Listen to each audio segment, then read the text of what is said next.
13 Bannerman Road is where Sarah Jane Smith lives. And 14 Bannerman Road is the name of my podcast about it.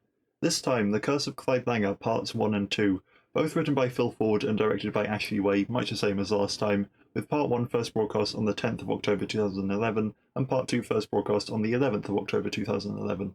Before we begin, I'd like to mention something not necessarily related to this episode, but sort of related to all the episodes.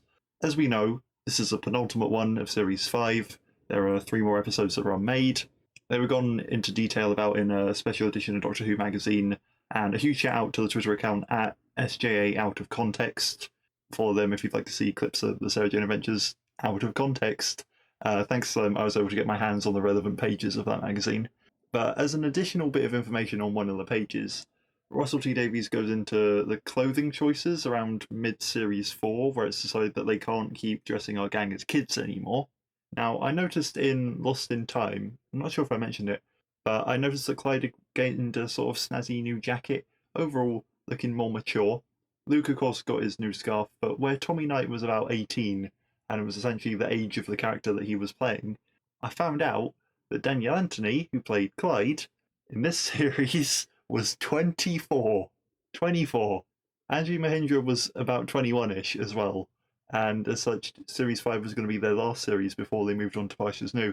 So, as I brought up last time, it sort of feels appropriate to freshen the show up now, bring in some new faces, with Sky, and that leads us nicely into 13 Bannerman Road is where Sarah Jane Smith lives, and it's home to things way beyond your imagination. There's an extraterrestrial supercomputer in the wall, her son, a genetically engineered boy genius, a schoolgirl investigator across the road, her adopted daughter from another world, and a whole universe of adventure right here on the doorstep. Sky is in the intro now. I think the visuals are basically the same as the last episode, sort of mixture of clips from Series 4 and 5. But yes, this is the most complete version of the intro that we've had. And then they do the ready always bit, and we cold open, or as cold as an episode can be when we've had just an intro thing. You know the drill. Into Clyde, sitting somewhere outside, sheltering from the rain, and he asks towards the camera, but not quite down the lens, so sort of indicating that there's someone he's talking to that we can't see. He asks where they were on the day of the storm. You know the one I mean. Now he goes on to say that he was at school, and then we see him in what I assume is a sixth form area with Rani. He's doodling in what appears to be a book on the French Revolution, so Ronnie asks him about parallels between it and the credit crunch, and he can't answer because he's really drawing a comic called The Silver Bullet. And then I wonder if we're going to get some kind of credit crunch theme, because it feels like it's the sort of place you try setting that up, or if that's just a bit too obvious. And they're just picking a topic that a history teacher at the time might ask, so we can get into the real conversation, which is to do with Clyde saying that he is also working on another comic called Susie June Jones Alien Slayer. And I would like to ask Clyde to have A, an original idea, but B, also maybe pay attention to any of the last 4 years and realise that we aren't necessarily meant to be slaying aliens all the time. Now, the comic prop itself is not hand-drawn, it seems to have been printed. I mean, I assume originally at some point hand-drawn, but this, yeah, it looks like it's fresh off a printer. But it makes me wonder who actually did the art. Now, I saw that they made this a real comic about 10 years ago. They put a link to it up on the website, so I thought if I can track down that link, maybe they've got the artists there. And after some fun on the Wayback Machine, because the link is currently dead, but there is actually an archive of it, it turns out that the PDF does not have the artist's name. No, but for those wondering, the Silver Bullet is basically Batman, but if he was a blue-collar worker by day instead of a billionaire. You'd think he'd be Speedy, the Silver Bullet, but no, or werewolf hunter, maybe? But he's more sort of a lurk in the shadows, beat up arms dealers, save reporters kind of dude. That was a tangent. Back to the story. Haresh is here. He's, of course, the headmaster, but it seems a while since we've seen him being a headmaster. I also thought the last episode was his last appearance, so that must have been just Geeta's last appearance, because she's not in this episode at all, which means that this episode is, I believe, Haresh's last appearance. He's welcoming Sky to the school. She's saying she's a keen learner, etc. Clyde says that she's a bright spark, which is accompanied by Haresh's desk lamp flickering because he's got her powers. But before he can even think about that, he is distracted by a fish landing on the windowsill. And then he goes out to confront the student that he presumes threw it, and then there's more. And Clyde and Ronnie in the sixth form area can hear them slapping on the roof, and they go outside, and it's raining fish. And I tell you what, some of them look real. So like, they're just slapping about on the floor, dying, I assume. Is the BBC responsible for killing fish? Are they very good animatronics? Will there be a disclaimer at the end saying that no fish were harmed? I'd love there to have been Sarah Jane Confidential, like Doctor Who Confidential, so we could see more behind the scenes stuff like this. But we get another shot. The ones in this shot clearly animated, so my best guess is that it's a mix of CGI and then animatronics for close-ups. But I'm not ruling out that they've just brought in the odd real live fish to lay on the floor and flap about and die for our entertainment. Clyde says the whole thing looks dead fishy, because of course he would, and we roll titles. Before the title music is even over, Sarah Jane's in the attic with the gang and Mr. Smith, I need you, so thanks for making my supercut audio more annoying there. And he says that there have been reports of fish rain before, and Sarah Jane kind of takes over and says, well, they were small though, and the ones today were this big. And then she has to awkwardly scale her hands down to the actual size of the fish we saw earlier. It's amazing. I love her very much.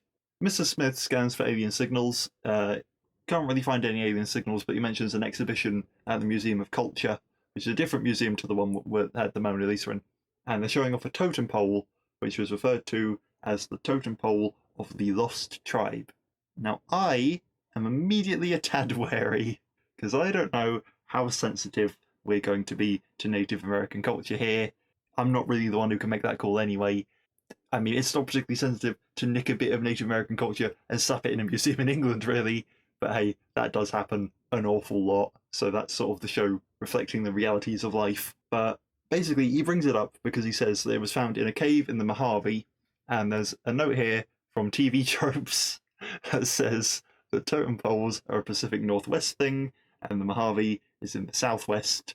So, either someone hasn't done their research, or they have done their research and there's a deliberate reason for getting it wrong. We'll have to see.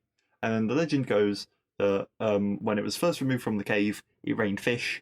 So now it's over here. It's probably what was causing the whole deal with the raining fish earlier. It would be very coincidental if not. Hey, Sarah Jane, how about you go check that out?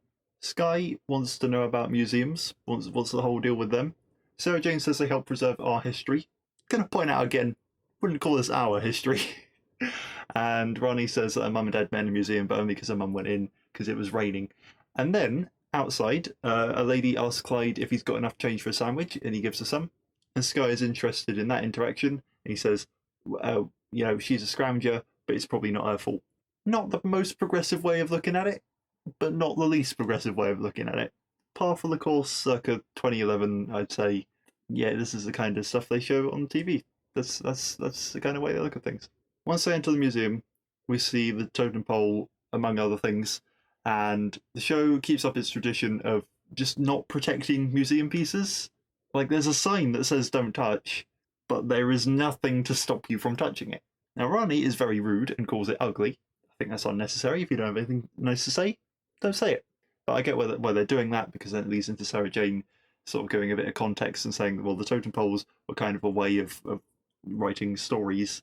And then Clyde ignores the sign, and he touches the pole, and he gets a splinter, and he is told off by Dr. Samantha Madigan, who, when Sarah Jane introduces herself as a journalist, asks if she's investigating the link between the pole and the raining fish. Sky asks if there is an actual link, and Madigan says, well, no, I don't really believe so, but it has drummed up great publicity, so maybe Heticum Tech is watching over us after all. She explains that Heticum Tech was a god who tried to enslave the people of the Great Plains. Long story short, they got together, they tricked him into being trapped in the totem pole, and then presumably hauled it from sort of north central USA or even Canada over to the west coast to hide it in a cave. Quite the trek. I don't know if that was possible at the time. I don't know the exact time that this totem pole is supposed to have been carved, but apparently that's what they did.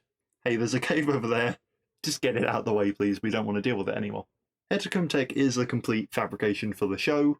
I'm not sure if that is better or worse than misinterpreting an actual god. I'm going to lean towards better, but yeah, it's just an interesting way to kick off this main story. There's other ways to curse a man, isn't there? But no, we're going with the Native American route, which just doesn't feel exactly PC. Sarah Jane says that an alien masquerading as a god wouldn't be the first time, which I am informed by trusty sources is another reference to the Pyramids of Mars. And then she scans it with her watch, can't detect any alien energy. Now, I've got to say, props. I imagine props are quite overlooked a lot of the time. They have done an amazing job on this totem pole because it's a genuinely impressive thing, but also possibly quite an offensive thing. Like, I imagine if you wanted to do this right, you would go to actual Native American people and you'd ask if they'd be willing to carve something for use in a TV show, so you could do it with a proper level of respect. I can't imagine that this show had the budget to do that, but also nobody's forcing you to write it in. As I said, there's other ways to curse a man. At home, Clyde has a lovely time with his mum that's just so lovely that you know that everything is seconds away from going wrong. It's like, okay, spoilers for just video games, Life is Strange series. It's the start of Life is Strange 2. You know, when the dad is like the best dad to ever dad, and then everything goes wrong. That's the kind of vibes we're getting right here. Just before bed, he puts the finishing touches to his comic. He even says, "Step aside, Batman." So, this is plagiarism. Clyde, Susie June Jones is plagiarism of Sarah Jane's life. The Silver Bullet is plagiarism of Batman. You can't keep getting away with this, man. His finger seems to cause him a bit of pain from where he got the splinter earlier, but he just sort of shrugs it off, goes to sleep. And as he goes to sleep, every instance of his name, from the one that he just signed on his comic to previous signatures on artwork to, it's where it's printed on certificates and stuff that he's got up on the wall, they all start to glow a very violent orange. Come the morning, Clyde makes his way over to Sarah Jane's house. She says that Mr. Smith couldn't find anything, so maybe it was just coincidental freak weather and they could stand down. And Clyde shows off his comic, with Sarah Jane considering it very good and praising him and saying that he's bright when he says, well, that's, the only thing I am good at. And then, the second he says, "Look out, Stanley, here comes Clyde Langer," we get a close-up shot of Sarah Jane's eye, and it's so sudden it genuinely made me jump. And his name appears in orange across her eye, and Sarah Jane's mood has changed to rather more hostile. Her anger sort of builds up, and Clyde's a joker, so he says that, being a rocket scientist is fine if you're a super brain like Luke. It's just sort of a tad teasingly, that's kind of his demeanour, but with affection. And Sarah Jane takes offence at this. She says, "Oh, what, a super brain, so you say that like it's a bad thing?" And so he apologises. But then her rage bursts out and she says, since he turned up, you always told Luke how uncool he was, what a geek he was, what a freak he was. All the while, Clyde is wasting his time on these rubbish comics. Her son is worth 100 of him. He should get out now. Complete 180 from what she was like just moments ago. Great performance from Liz. And I like that it kind of makes sense. These are somewhat legitimate arguments against Clyde. It's not out of nowhere per se. I mean, it feels it's come on very suddenly, so we know that something is very wrong. It's not what Sarah Jane genuinely feels, but there's still a bit of reasoning behind it, and I appreciate that they've put that in. I think maybe the shot with the eye spells it out a bit too much. It's I think just seeing the splinter and then having all this, especially because we saw him feel the pain in his finger again, so it wasn't just a splinter that we're not going to refer back to. The splinter is a plot point, and now people get angry at him, and we can piece together. We saw his name glow. We can piece together that it is the name that is causing this. I feel like the show just likes to spell things out a little bit too much. But again, I'm no longer the target audience, so maybe that's what you need. Now, Clyde has no idea why she's suddenly so angry at him. He says this is crazy. She says, "Oh, I'll give you crazy," and she brandishes her Sonic at him. No idea what she intends to do with that, but he doesn't stick around to find out. Over the road, Ronnie and Haresh are coming out of their house, ready to head to school. He says Sarah Jane's gone mental, and then when Haresh says, Clyde Langer, which he to be fair to him, he tends to do. He'll refer to Clyde by his full name, so it's not that weird. We're kind of working it in here that, I mean, I think in the end, even if you just say Clyde, it kind of sets you off. But working it in here that when people are saying his full name, they are bringing it up in a kind of organic manner-ish. Anyway, Haresh says, Clyde Langer. We get the eye thing again. Suddenly they hate him. When Ronnie says that to him, he looks genuinely hurt. And Haresh tells him to stay away from her. As far as school goes, he's excluded. I'm not sure that Anjali Mahindra can convey the anger quite as well as Elizabeth Sladen or Ace Batty. I'm getting kind of hints of Androvax coming in again, but it's alright. It's okay, it does the job. Clyde knows that something is wrong. Something's obviously got to Sarah Jane, it's got to Ronnie, it's got to Haresh. They're not acting like themselves. So he tries to plead with them to recognise that this is weird behaviour. Please take a look at what you're doing right now. It's I don't know what's happened, but something's obviously up. But when they won't budge because they hate him too much, he says, "Okay, I'm going. I'm going to try and put this right, whatever it is. But fine, you don't want me here. I'll leave. Fine, bye." Ronnie says she doesn't care what he does, as long as she never sees him again. And he walks off, looking incredibly sad. In the attic, Sarah Jane is ripping up Clyde's drawings that he's left there. Mrs. Smith asks if she's okay, having scanned her and detected an intense anger, but then she turns to him, and she's perfectly fine again. Enter Sky in her uniform, with Sarah Jane saying that she's barely been here a month, and now she's off to school, and how incredibly proud of her she is, and how brave Sky is. And Sky's asking, well, why do I have to be brave? Is school dangerous? She's still learning about things. Sarah Jane is back to her lovely, comforting self to show that this is really only a curse of Clyde Langer. The name of the show, and it's not affecting anybody else. I mean, Clyde, you shouldn't have touched it. You should have obeyed the sign. Though this does feel like an incredibly disproportionate punishment for having touched the totem pole. So, yeah, I like how serious it is already. It's like it's because it's affecting one of our main characters. It's not like, oh no, a totem pole has made some people angry out of somewhere and we need to stop it. It's affecting someone so close to us. We're seeing all the ties between people, that this is sort of Sarah Jane as a mother figure, and friends. All those links are being severed, and he's being really isolated already, and is genuinely sad to see. Sarah Jane says to Sky that while Sky's at school, she's going to go back to the totem pole. She's going to find out what she can, not for alien reasons, but just so that she can write up a story about it, sold to a newspaper, I imagine, doing her actual journalism work that she does when she's not up against aliens. And she says that Ronnie will be close by at school to look after her. And then when Sky mentions, oh, and Clyde too, Sarah Jane flies into a rage again, tells her to stay away from him. Interestingly, Sky seems unaffected, as does Mr. Smith. I see. Well, I mean, we need our main characters to save the day, so this is going to be Sky's initiation then, I guess. Let's see what she can do. I like the idea of that. Now, at the moment, Sky's just confused and asked why Sarah Jane is angry with Clyde. But she doesn't give an explanation, because she doesn't really have one. She just says, stay away, don't mention him to me again. When Mr. Smith asks if Clyde has upset her, she instructs him to not mention him either, but to actually set up a permanent scan for if he ever sets foot in Bannerman Road again to deal with him. Now, we find out a little bit later that he lives one road over. So, man, he can't even come down this road anymore. He can't even go about in his own neighborhood. We know Mr. Smith can also trap people inside him. He's literally done it to Clyde before, so I'm not sure if that's what deal with him means, or if it's murder. Is Mr. Smith capable of murder? I don't, but he'll be dealt with should he step into this road again. So, oof. Clyde sits in the park, phones Luke, makes the mistake of saying it's Clyde. And so, although we can't hear Luke's side, from Clyde's reaction, we see that Luke gets angry and hangs up.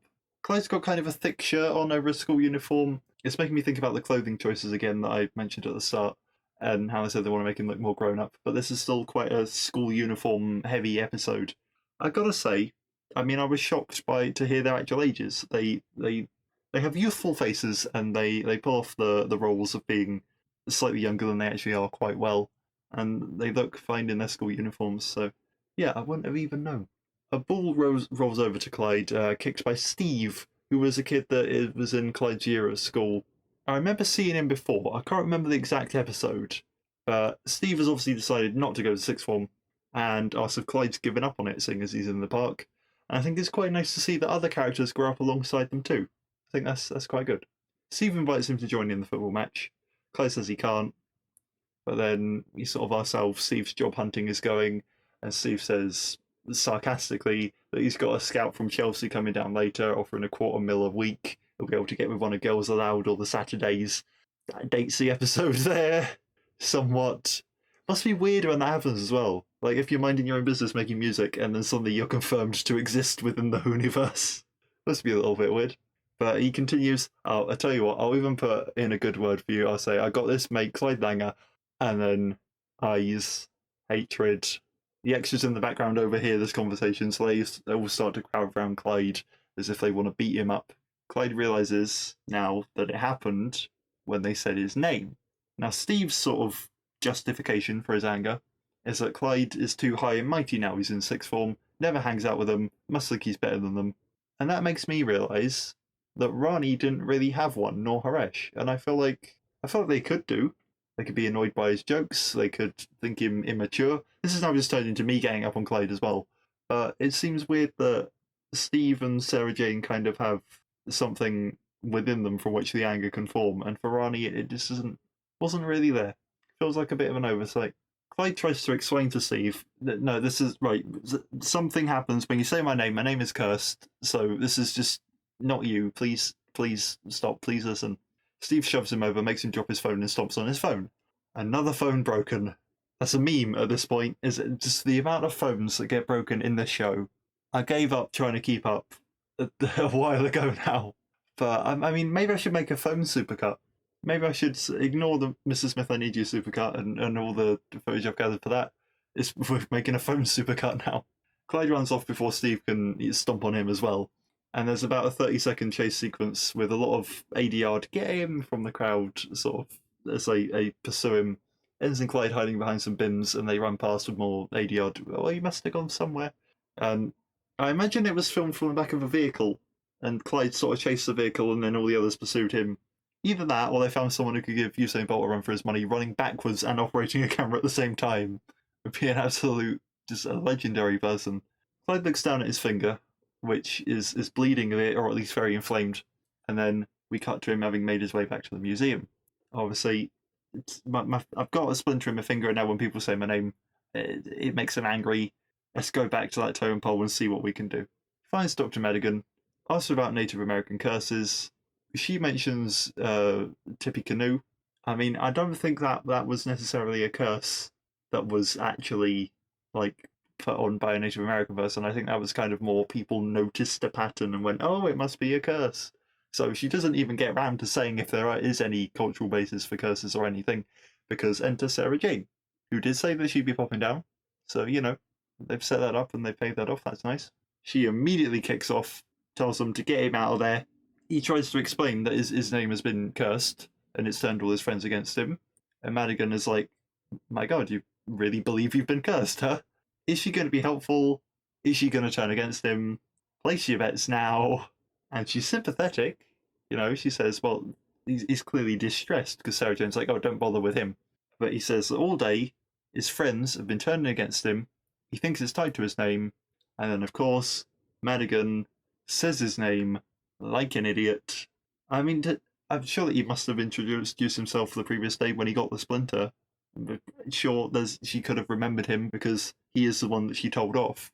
But she had to go and sing his name out loud when he believes that his name is cursed. And sure, I can't blame her that much because I don't think she's ever dealt with anything like this before. But we get the eyes and we get the anger.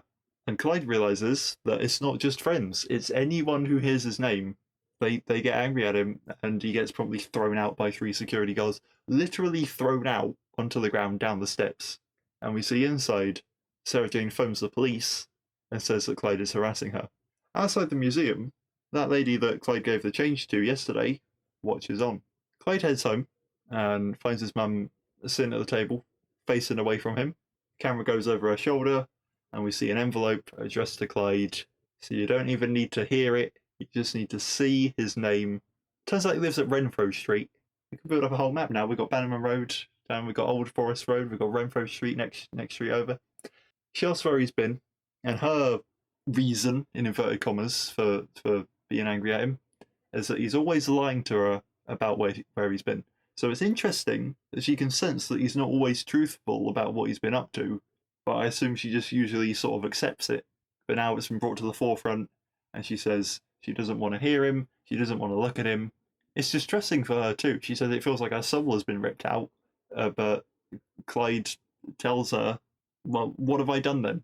Why don't you... I mean, come on, you've got no reason for this. He says, you can't give me a reason for why you're so angry. And That's why that's that's why the whole kind of reasoning thing falls apart. Because it was nice to see that the anger was based in something from Sarah Jane. It was nice to see that it was based in something from Steve. But it was actually perhaps better that Ronnie's anger seemed to come out of nowhere, because Carla's anger is based in him not being truthful to her. And we're meant to be highlighting how this curse is unfair. And while it's still massively unfair that she's kicking him out, sure, he doesn't deserve any of that. She, in her mind, has a reason for it. He has not been telling the truth to her about what he gets up to. He's being really shady. And in her addled curse state, she thinks that that's justification for kicking him out. So I'd draft this script again. I'd send it back for another rewrite. 10 years on, can we just redraft the script, please? I tell you what, I would like to see it remade though. Just zhuzh it up a bit. Maybe remove the allusions to Native American people cursing people and sort of all that stuff. And I think there's a lot of potential in this script, just not realised in the best way.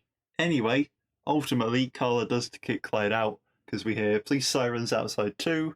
Not sure why they've got the sirens on right now, but I mean, I get it. It's an audio cue that the police are here, so you don't need to pay for the police car. And then immediately, I take that back, because we do see a police car. We get a glimpse of it just in the corner of frame as Clyde flees out the back door when Carla lets the police in. Now, Clyde is now homeless, and he's being pursued by the law, and it's genuinely very emotional. But all I want to know is, was that a real police car? Or did they get in a random car and did they stick some police stickers on it and then position it mostly out of frame on purpose? And is that why they did the siren noise? Because the car doesn't have a real siren, or or what? They sort of had to indicate so the police are actually here, and then but did they get a real police car in? And if they did get a real police car in, why not film all of it? And I want to know. I want to know the behind the scenes of how this film was made. I want Sarah Jane Confidential, which unfortunately we can't get because they never filmed it at the time. Clyde heads past 13 Bannerman Road, heads past Ronnie's house. I realise, I didn't pick this up when I wrote it, but I've realised just now as I read it out, that's 13 Bannerman Road. That's Bannerman Road. Sarah Jane said set up a thing for if Clyde ever walks down Bannerman Road to deal with him. Therefore, Mr. Smith has disobeyed that order. That's interesting, isn't it? Huh. Anyway, Clyde hears sort of echoes of bear times, and then we cut to him having headed to an ATM that just appears to swallow his card and then repeat his name over and over again on the screen. Which means that does it affect Tech too? It didn't affect Mr. Smith, but he's basically an alien, so he's sort of Tech, sort of not. Was it the name on the card? Is it? I mean, the mobile phones worked fine. They didn't break. Surely they display his name on there. Maybe I'm prodding this too much and it's falling apart a bit, and I need to hold back. I need to give it the space to make its mistakes so I can let the episode actually shine. And maybe I should stop trying to find out why this ATM is angry at him and just accept that the world is turned against him right now. But I tell you what, despite its very big flaws, the episode is kind of shining, because Daniel Anthony is a great actor. He's given a brilliant performance as a guy whose life is crumbling around him. This is incredibly emotional. It is one of the heavier episodes that is far more character focused than sort of, a big prosthetic man is attacking. It's one of the highlights of Sarah Jane Adventures. Clyde spots another police car. He moves on. It's dark now. I'm not sure how long he's been walking for, but I mean, he couldn't even grab a coat from home. He's just there in his shirt and like his sort of thicker shirt on top. And it starts to rain hard, and Clyde is now drenched, and it's probably the lowest point that he's ever been in his life. And he doesn't deserve any of this. He touched a totem pole, but you don't deserve to lose everyone you've ever loved. And it is so sad. And he sort of hammers on the door to a building, and he gets no response, and he tears the posters off it and just sort of slumps down in the corner, sort of trying to get some form of shelter, and he starts to cry. And along comes that woman who was outside the museum, and she asks if he's alright, and he says no. She extends out her hand, she says, "Come with me," and we roll the credits on part 1. Part 2. You know how we start. We have our 13 Bannerman Road, we have our previously on, we have our titles. Clyde wakes up in a sort of little shelter, sort of like a tent, but made from various sticks and sheeting and boxes and things under a bridge. Lots of other ones around. It's sort of like a hamlet for homeless people. And he is greeted by our unnamed blonde lady, who just sort of wonders aloud, what was he thinking, kipping out in the rain? And she hands him a coat, and he says this is all new to him. And she says, I tell you what, I recognise you from the other day. He says, oh, I didn't recognise you till just now. She says, well, if you've had a row with your parents, just go home and spare a thought for those of us who don't have homes to go to. And this is the second depiction of homelessness in as many episodes, and I wonder if there was going to be a theme that kind of tied this series together in a way that we haven't necessarily seen in previous series. That'd be interesting. Maybe it's just a coincidence. Clyde tries to explain that he's got nobody now, he's on his own, and she introduces herself as Ellie Faber and prompts Clyde to offer up his name. In the background, we see a pizza box, Enrico's Pizza. Clyde introduces himself as Enrico Box. I didn't think that it could get worse than Sarah Jane basically naming Sky by accident, but there we have it. Enrico Box. Ellie gives an incredibly unconvinced, okay, just saying with one word that she doesn't believe it, but if he's got his reasons for being shady, then fair enough. Back in the attic, Sarah Jane is chucking all of Clyde's things into a bin bag. She's incensed by seeing his name on all those bits of art. And Sky is still wondering what could be spurring all this. At the museum, a guard sees lightning zap from the totem pole and runs off to get someone. Like under the bridge, Ellie's filling in Clyde on a bit of her backstory. She says she's been homeless for 2 years after her dad died, her mum remarried, and let's just say it didn't work out for me, okay? She says there's good people and bad here. That's like everywhere. What you've really got to look out for is the night dragon. People sometimes just disappear overnight, and we've taken to saying that the night dragon got them. Now that's interesting. We've set this up at the start of episode 2, so we've got to resolve both this and the curse by the end of this episode. I might be wrong, but I'm not sure of other episodes that have done something like that. Lunchtime at school, Ronnie's chatting to Sky, basic stuff about how Toad in the Hole doesn't actually contain toads, complaining that Mr. Smith has sort of set Sky up for failure because he's just given her a very logical thing about, well, there are 5,000 species of toad, and not really given her any practical advice. Sky says, well, I think he might be a bit scared of me, actually. And Ronnie says, well, don't worry, he's going to get used to you. You're one of the gang now. And Sky sees her opening, and she asks, what, like Clyde? And Ronnie's furious. And Sky says that Sarah Jane told her that everything is a reason, but there seems to be no reason for Ronnie or Sarah Jane turning against him, and Ronnie just storms off. Madigan has called Sarah Jane back to the museum to tell her about the lightning, wondering if, with her reputation for reporting on strange phenomena, do you know anything about this at all? Sarah Jane subtly scans the totem pole and exclaims quietly, "It was dead," as Madigan recounts the myth that Hertcombe Tech was sealed in the pole and it was put in the cave, and it was said that he'd escape should it ever come back into the hands of men. And I really feel like the wrong people are getting punished for it now. Like, Clyde touched it, right? The people who took it out of the cave should have the curse on them. And sure, like, they took it because in the story, the Native American people didn't necessarily want it. But I don't think they particularly got anything against Clyde. I don't think they want him to suffer either. And were the archaeologists not cursed? Why is Hertcombe Tech only just woken up now? Madigan turns away to take a call, and Sarah Jane spots the eyes at the top of the totem pole glow, and then she tells Madigan, you should probably just close this exhibition as a precaution, and ushers her away from it. We see Clyde and Ellie out begging, essentially. Clyde realises that this is her reality every day, and she says, well, yes, this or going through bins. And she also says that he's coming across too cocky. Like, when he's asking people for money, he's putting them off. He says, well, it's charismatic, isn't it? It's charisma. And sarcastically, she says, well, whoever heard of a homeless person with charisma? And this is the sort of episode that stands out, because homelessness is basically its focus. And so you go deeper into the issue, and it makes more of an impact. And, you know, I like that, sure, we've got a weird sci-fi story about a cursed guy, but we're taking moments to teach kids, hey, maybe be a bit more empathetic to the people you see on the street, which is a good idea in a not quite perfect episode, but it's got a solid core.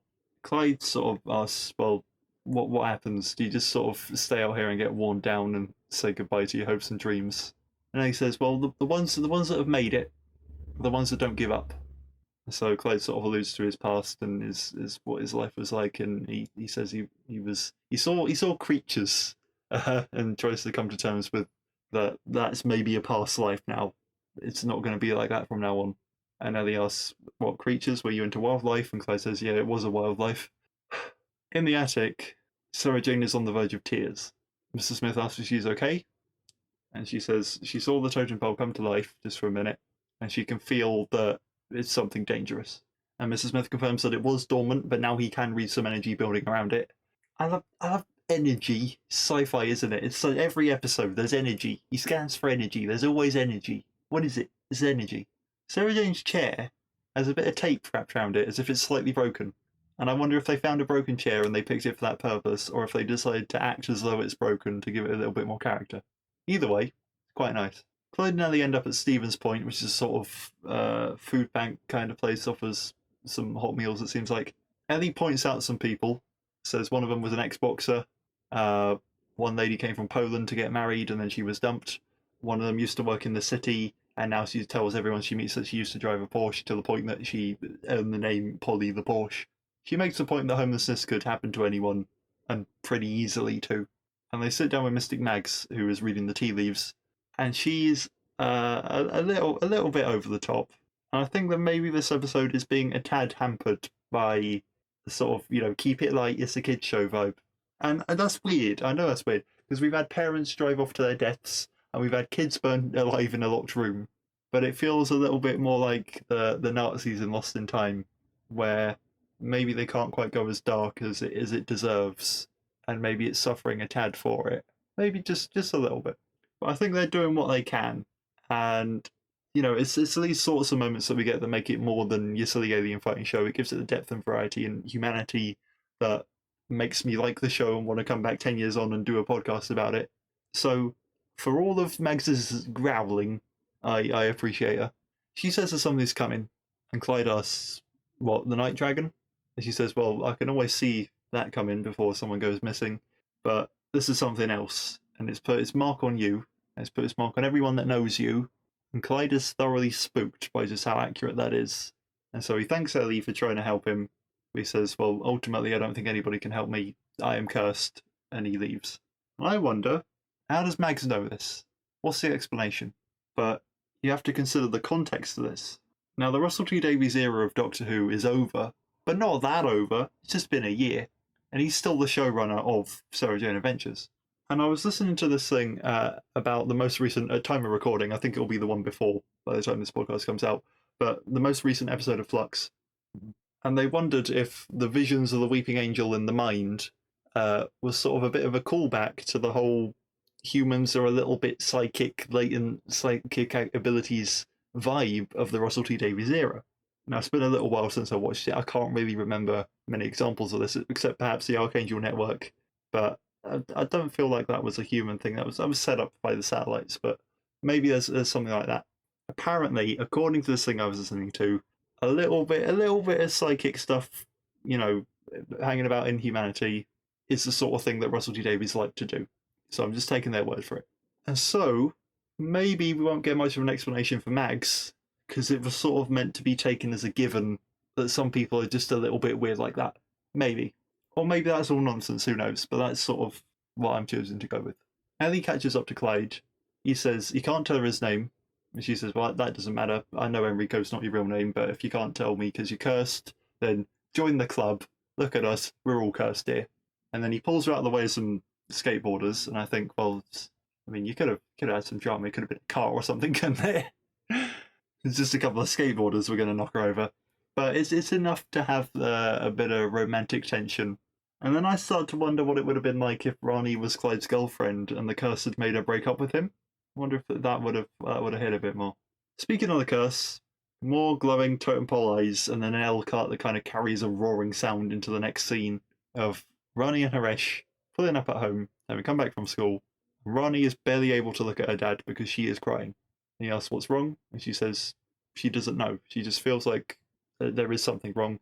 She feels like she's lost something special but doesn't know what it is, and it's driving her mad.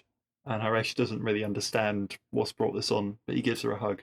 And we cut to Sky, who's gone round to Carla's, and she asks, well, how are you settling in? Have you met Luke yet? He's a lovely boy. He was such good friends with... And then she's tearing up, and she says this keeps happening. She just keeps thinking of something, but she doesn't know what. And it feels like a part of her world is gone. And Sky asks, was it Clyde? And here comes the anger. So halfway through part 2, Sky's still, she's trying her best to figure out what's going on, but she doesn't know yet. No, we've got no idea how they're going to resolve this. We've got no hint. We've got no idea about the Night Dragon. But this is the point where Carla tells Sky to stop saying his name because it hurts. And Sky picks up the letter and she sees that name glow. And it finally clicks that his name is in some way linked. So she runs out of the house, telling Carla it's going to be okay. She's going to fix this.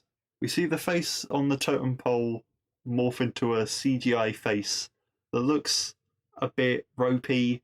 I think faces are just one of those things, like, humanity's evolved to see faces, they trigger the uncanny valley and all that. And so this kind of blend between a carved, stylized face and human-like features, not really sure what it's meant to be, just doesn't quite look all that good. But, it's just, it's raining again. I reckon, well, I wonder if this might have something to do with the totem pole. It's not fish, but I mean, well, we've had the scene of the totem pole preceding this one, and then it's raining, so that's implied a link between them. I think maybe I tend to pause the show a lot to make notes, so I think maybe I'm breaking up the flow. But when I think about it, we have just gone totem pole rain. There is that implication there, and also we literally saw the totem pole throwing out lightning earlier, so it's clear that storms come with this totem pole. So Ellie and Clyde are showering somewhere else because Ellie says that, well, Mags has probably told everyone that you're cursed. A lot of people are superstitious. We probably don't want to go back there right now. They try and start a fire to keep warm, and Clyde offers up his comics that he's got in his bag to burn. Now, the thing is, he wastes a match lighting them, but they've already got some candles lit, so they could have just caught the paper with that. And the scene isn't about that. The scene is about Clyde sacrificing the things that he's worked so hard on in order to survive. And it's sort of another moment of him being forced away from his old life. But yeah, I just think practically you could have held the paper over the candle at least, rather than keep your match, man. And then we come back round full circle to Clyde having asked Ellie where she was on the day of the storm, exactly like we saw at the intro of part 1. She says she was just out on the street when a fish landed between her feet. And Clyde says, well, what if that is a sign that something bad's coming, because he's worried about this curse.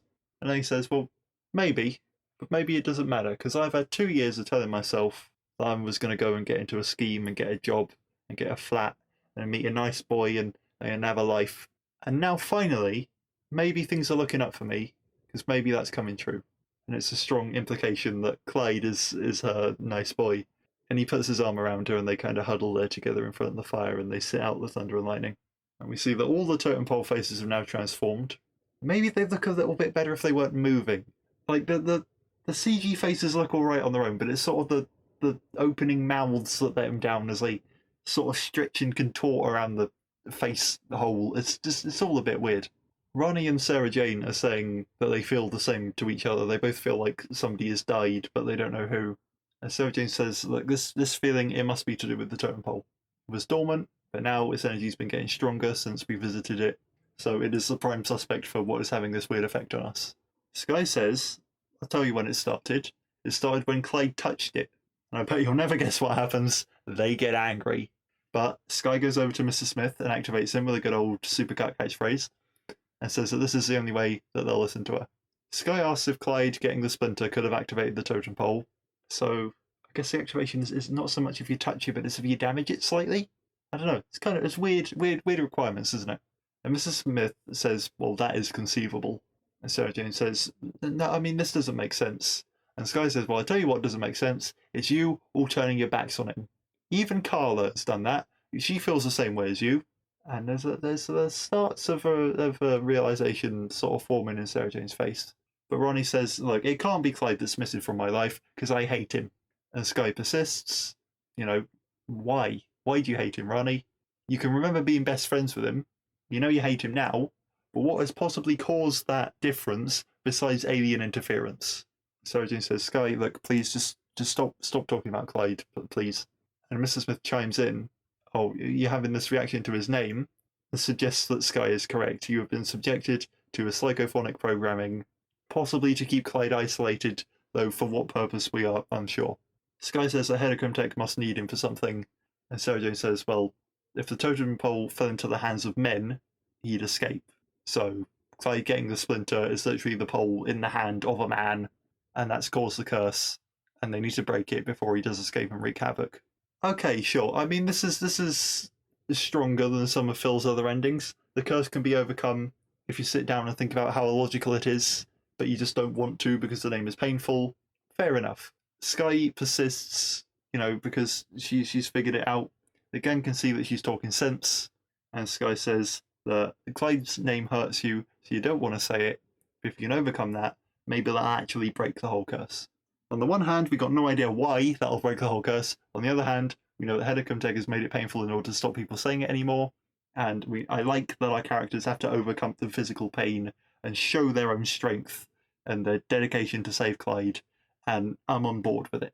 Both Sarah Jane and Rani struggle, but hand in hand, they're both able to stutter out Clyde Langer, and then they're able to say it more freely, and they embrace.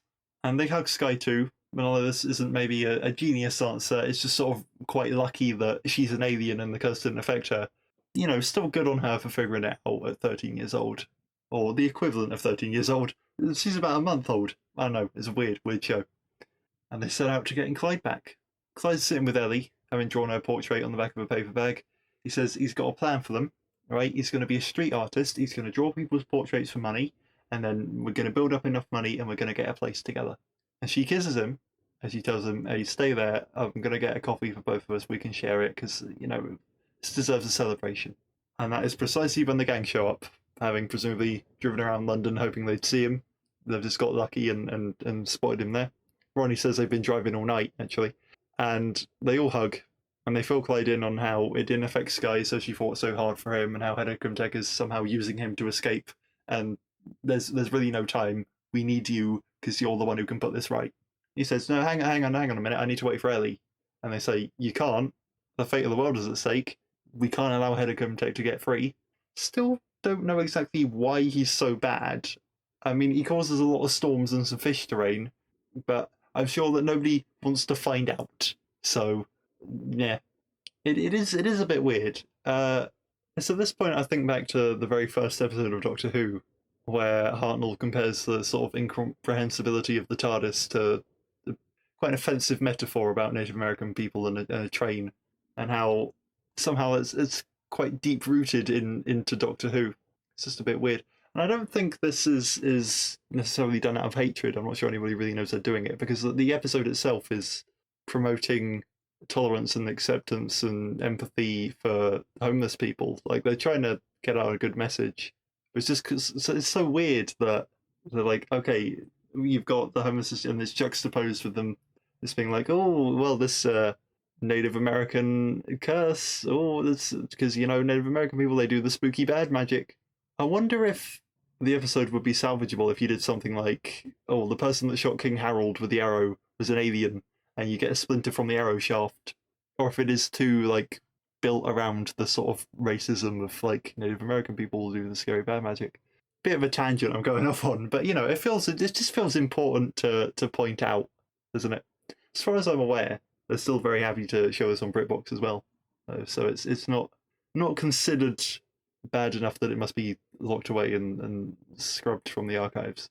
Clyde calls out for Ellie. He gets no response, and he says, well, to himself, he makes a promise that he's going to come back.